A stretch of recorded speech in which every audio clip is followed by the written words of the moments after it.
Hello and welcome. My name is Angela and I'm an independent consultant with Arbonne, and I decided to put together this little video so I could just share with you my skincare routine and show you some products that I've discovered that have helped me to take care of my skin and that I can age the way I want. But before I start, I just want to stress first the importance of knowing your skin type. So knowing your skin type allows you to really use products that will give your skin exactly what it needs. Because if you're using products that are not in sync, your skin's what's going to suffer. It's going to show up on your skin. So I have sensitive, dry skin, but I always thought I had acne-prone skin until I went for a facial one day, and the dermatologist told me, she's like, no, she's like, you have very sensitive skin, dry skin, and slight rosacea. So, which I was surprised. And because I didn't know my skin type and I wasn't using products to properly treat my skin, I was over treating it with acne products, drying out my skin, which was what was causing the breakouts. So once I started properly moisturizing, following a skincare routine, my skin cleared up and I have a nice glow, which I do still struggle with rosacea. But I've noticed that since doing our Arbonne to 30 Days to Healthy Living program, I've realized which foods kind of actually triggered my flare-ups. But that's another topic for another time. So with that, let's share my skincare routine. So I just recently switched to the Age Well line.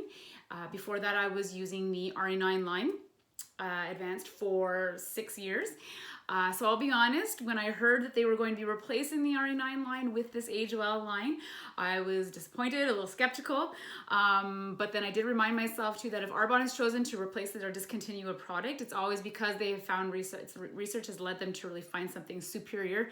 So I decided to just go ahead and make the switch and find out what the hype is with this new line.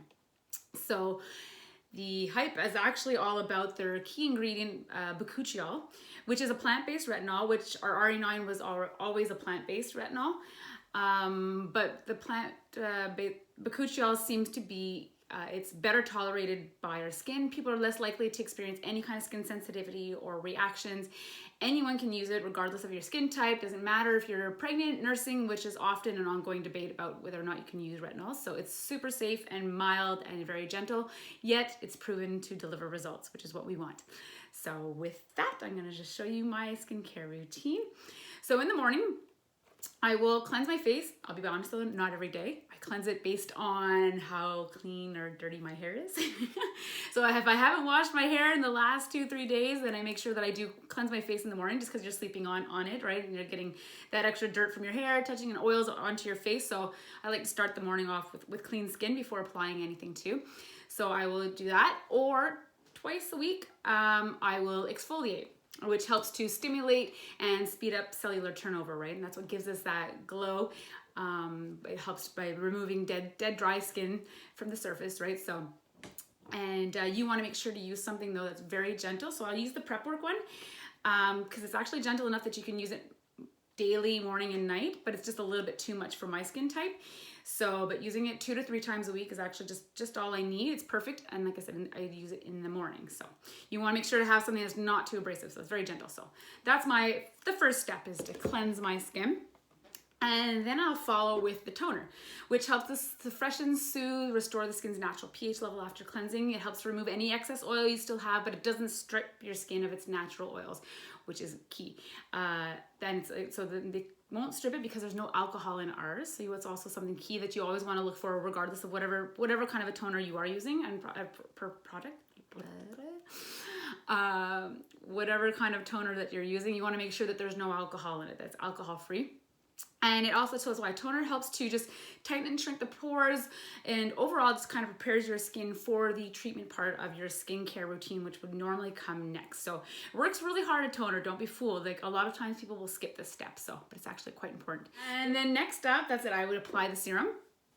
And serums are like a multivitamin for your face. It has a more concentrated formula. In this case, it contains 2% bakuchiol. And they're designed to really penetrate deeper into the skin, and you're usually intended to provide healthy aging benefits and help with locking in moisture, protecting our skin, and just ultimately helping to minimize and reduce fine lines and wrinkles, which is what we all want, right? So that's the next step. And then I apply an eye cream religiously, morning and night, all the time. So the skin around your eyes is very thin, delicate, super delicate, and you just really want to protect and moisturize and take care of that skin properly. So you always want to apply it using your ring fingers though too, because those are the weakest fingers on your hands, and you don't want to be rubbing or adding too much force around. You want to be gently patting it just around the ocular bone around your eye. And the reason why just around that part, the bone, is that the heat from your skin is going to naturally draw in the product to where it should be around your eyes. So nobody wants any creams in their eyes. So that's it, the eye cream. And then I will follow with the day cream. And in which case, the one I'm using right now has an SPF of 15 in it. There's two options with this line. So you can either get an SPF of 15 or you can get without SPF. So the key moisturizing ingredient for the one with SPF 15 is hyaluronic acid. The day cream without SPF, the key moisturizing ingredients are 0.5% bakuchiol, avocado oil, coconut oil, shea butter. So I do believe that the one without SPF is a little bit more hydrating if you're needing that, but don't, just to say, so far I'm like I said, I have very dry skin and I'm doing okay with this one. I'm enjoying it. So day cream, and again, a day cream just kind of also helps to give you that barrier to help protect your skin. And then lastly in the day, I will follow with either the Prep Work Soft Focus Veil or the CC Cream Daily Pollution Defense. It's a tricky word to remember. And the reason for this being is that I do especially if I'm going outside, I want to make sure I have a broad spectrum mineral based SPF of at least of 30 for me. And so this one here is really ultra, there's just the slightest tint just to kind of counter the zinc oxide, so that because a mineral based sunscreen can kind of leave a white film sometimes, so it just has the slightest tint that they say gives you a photo finish filter, so it still helps to minimize pores too, the look of it. So this is nice, but this is usually my go-to if I want a little bit more of a cover up and a bit more makeup. But the CC cream is nice because in the sense that it's buildable coverage too, so you can apply more or less depending on how much coverage you actually want. And this is what I'm wearing right now in light, so this is usually my go-to though. The summer, the prep work, but right now the other one. So that would complete my look for in the day. And then the evening, I follow the entire line. I wash my face regardless of whether or not I'm wearing any makeup, just because we touch our faces, right? I'm pushing the hair out of your face, little dirty grubby children hands touching you in the face, our cell phones, right? So you just want to always wash away all the dirt and bacteria from our face so that our pores don't get clogged. It allows them to breathe at night, removes any excess oil, bacteria, etc. And so I cleanse and then follow with the toner, serum, and eye cream, and then the night cream. So night creams usually contain beneficial ingredients that enhance the body's natural repair system. So in this case too, it contains a higher concentration of bakuchiol, has 2%. And our bodies work really hard while we sleep, so to restore any kind of damage done to our skin during the day by pollution, UV rays. So one of the many important reasons why sleep is so important. But this just helps also just to give your body that extra boost to kind of repair the skin while you're sleeping. So finish with the night cream. But then my last step is normally the nourishing facial oil would have been my last step in the evenings coming into the winter months. I don't do so in the summertime. But right now I'm actually using the cooling mint facial oil. And the reason that is that they both deliver omega-3 and 6 fatty acids, which help to replenish our skin's lipid barrier and provide luminosity. So you want to apply it as your last step to help just to lock in moisture. And you want to use it as your last step too, because you can use it day or night also. It doesn't have to just be at night. So heading into the winter months, I will add it into my skincare routine during the day, mostly just kind of localizing it where I have drier skin.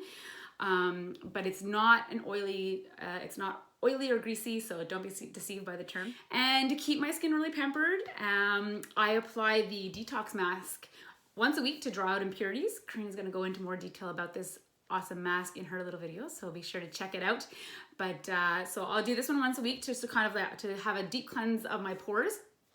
And then, like I said, mentioned with the oil, they just have right now in our holiday line the mint cooling facial mask, which comes with a facial oil. So I love. So you apply the mask for about 10 minutes, and then it comes with a little konjac sponge that's infused with green tea, and you'll use that just to kind of remove anything extra, and then follow with the facial oil treatment and give yourself a little facial massage if you want to even. And but like honestly, everybody needs this. It's amazing. It's such a hydration boost for your skin, and again, but doesn't leave it greasy, so don't be fooled by that. So as we enter colder months, just like how we switch up what we wear with the seasons, we should be changing and switching up our makeup, our skincare routines and everything. Colder months means there's less moisture and humidity in the air. We have the heat on higher, right? In our homes where some of us have wood stoves, so it's just a very dry heat. And the skin in our face is exposed to cold air, wind burning, etc. on our cheeks. So you want to apply products that will deliver more moisture and are designed to help lock in more moisture. So there's lots of humidity, right? So that helps to hydrate our skin, whereas the winter there's less humidity, so there's less hydration naturally happening with our skin. So that's where serums, the facial oils, and treatments will all really help to lock in moisture and help take care of your skin. So thank you so much for watching. I hope you enjoyed my little video. And don't be shy to ever reach out if you have any questions. You know, we love, I could chat skincare all day long. And be sure to like and follow our page, Age the Way You Want, to have more tips about how to live well and age well. So have a great day, everyone. Thank you.